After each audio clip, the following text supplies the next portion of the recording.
Hey guys, welcome back to our channel. In this tutorial video, we're going to reveal to you how you can add a new page to your workspaces on Notion really quickly. So drop a like and now let us get started. So doing this is actually no rocket science, guys. Head over to the Notion web application.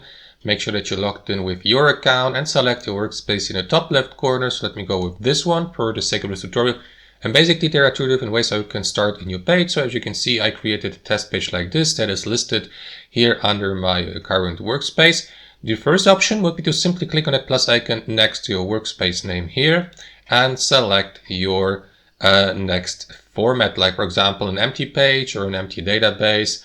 And you may also select one of these templates below, like meeting notes or projects or document hubs. So let me go with an empty page just like that. And after that, you'll be given access to your new page that is listed here under your workspace so that you may add a title, for example, content to it, and so on and so forth. The other option would be to simply click on that icon or symbol in the top left corner next to your workspace or username here, create a new page. So repeat the same process, and as you can see now, another page has been added to your list. However, that one has been listed here under private. I don't know why, so let me move it here to my workspace.